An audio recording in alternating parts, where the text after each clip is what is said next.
What's up guys, welcome to FoundFlix. Today I'll be reviewing Don't Breathe, out today in theaters. I was definitely looking forward to this movie as its director Fede Alvarez's follow-up to the pretty excellent Evil Dead remake. Not only that, but it reunites him with lead actress Jane Levy, who excelled as Mia. I first knew her in Suburgatory and I was surprised she was cast in a horror movie. Like, how can sweet little Tessa be in Evil Dead? But she was great and continues to impress in this movie. It also is the same composer from Evil Dead, Roque Banos. I don't really remember the score for Evil Dead, but the soundtrack is extremely important to Don't Breathe, and it's crucial that it succeeds for the movie to work at all. Major credit to him because he pulls it off quite well. But first, more on our robbers, Rocky, Alex, and Money. Yes, the character's name is Money. Just check that neck tag. Respect! They are a team of young thieves scraping by in Detroit by robbing houses, but they are careful not to take too much in case of being caught. They have an inside connection via Alex's dad working for a security company, so they are able to get keys to their potential robbery locations and even a skeleton remote of sorts to control the home's alarm. I do have to say, these three aren't quite as stupid as they might look. They actually have a pretty put together plan when it comes to robbing, and again, thanks to Alex for some reason knowing everything about the law, they have an insight about how much to take or how they choose not to take cash at all. Even Money, who is more or less a raging jackass, had the foresight to bring along a homemade chloroform bomb constructed from a water bottle. This guy's like a deadbeat MacGyver over here. He also gets a lead on a new Mark, a house where a blind ex-army soldier lives. His daughter was killed in a car accident and he got a huge payout to the tune of $300,000 from the wealthy family. That's a lot of money and Alex isn't so sure about it. That much money means bigger potential repercussions. I guess Alex is supposed to be the kind of moral center of the group, or he is by comparison, but it really feels like he doesn't even belong with these other two. It's implied that he has feelings for Rocky, but nothing really comes from this. He just seems like an out-of-place weenie the whole time.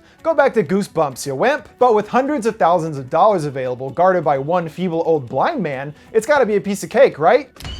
Oh no. Now, before seeing the movie, I feel like I didn't really know what to expect. Like, I knew that young crooks try to rob a blind guy, but that was the extent of it. So I'm glad to say I'm pleased with the direction they took it. The movie is very intense and takes intelligent advantage of the scare gimmick of the movie, based around the fact that Stephen Lang's character can't see. As a result, a lot of the movie is about being completely silent, especially during times when all you'd want to do is scream for your life. Just look at the poster. It's actually very accurate, as Jane Levy does this exact pose several times in the movie. They're able to utilize the scare format throughout the majority of the movie, but keep twisting it in ways to keep it fresh despite the movie's close quarters. Now, we aren't given too much backstory about the characters before their big robbery, as once they're in the house, there's really not much dialogue at all. Most of our time outside is spent with Rocky. She's hoping to escape her white trash hell, complete with drunken abusive mom and neglected little sister. Naturally, that amount of money would help them get away, and that's reason enough for Rocky to want to go for the big score, no matter how dangerous. And after some pleading, she gets Alex to go along with it as well. The whole idea of this is to make us feel sympathetic towards Rocky's character.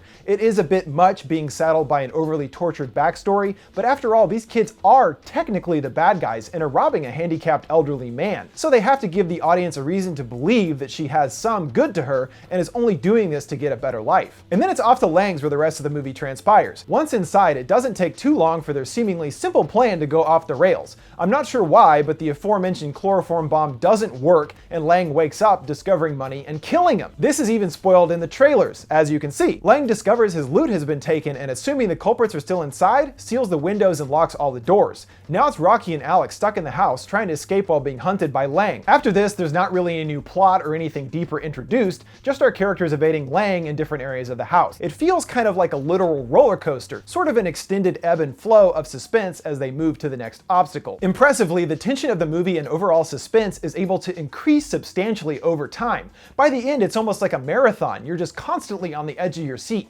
Like, oh no, here he comes again! Everyone get quiet. That's another thing I really like about the movie. It's actually very quiet at many points, usually Lang passing by our characters while they have to remain completely silent. It was weird and interesting watching it in the theater where you could hear a pin drop. It uses the lack of sound to make things actually much more terrifying to watch. You're sitting there in silence like, just pass by them already, I can't take it anymore. However, there is also plenty of usage of modern horror soundscapes like dissonant strings, and there is so much low rumbling in this movie. It does really add a lot though, especially after sitting in silence and suddenly, whoa. There are many highlights to how they utilize the gimmick in the movie, but probably my favorite is seen a bit in the trailer, where Lang shuts off the lights in the cellar. We switch to a kind of night vision as Rocky and Alex are scrambling through the overstuffed cellar aimlessly. Meanwhile, Lang isn't affected, running through, touching specific areas to remind him of his location. And this builds to the scariest moment for me in the film. Rocky is feeling her way through shelves of crap and extends her hand out in front of her, but Lang is standing right there directly in front of her, waiting to hear a sound. She can't see him though and keeps getting closer and closer to touching him. I was seriously losing my mind during this part. Luckily, Alex calls out distracting him and he jets off. There are many moments like this that are super well executed and incredibly scary, but as the movie progresses, it becomes more difficult to continue rooting for the robber's survival,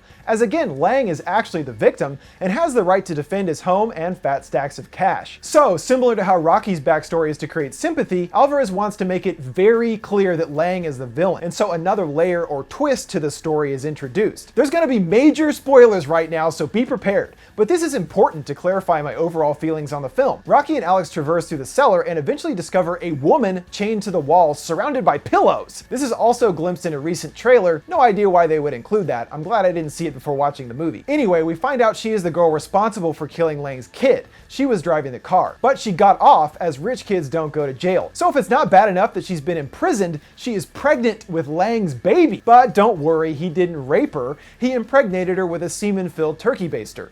Oh, that's much better? In Lang's mind, since she killed his daughter, she owes him a child, and apparently he intended to set her free once she delivered the baby. This is all really crazy and does seem to come out of nowhere. It is all obviously designed to present Lang as a monster and remove any doubt about who we are supposed to be rooting for. But I think it's a bit too much and maybe a little too cartoonish in a movie that has been pretty grounded so far. And how the heck was he able to track this lady down and get her to his basement? He is never seen leaving the house and doesn't have any pals to help him out or anything.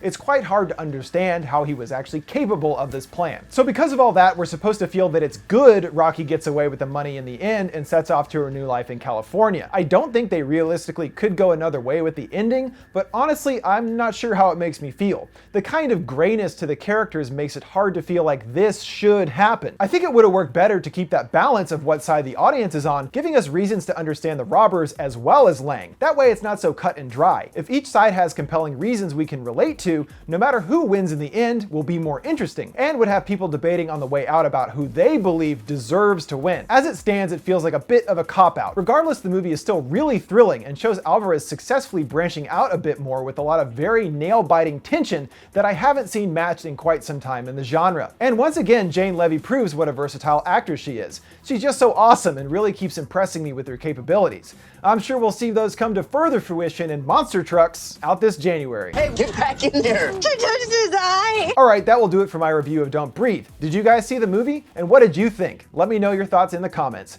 Make sure to subscribe, and thanks for watching Foundflix.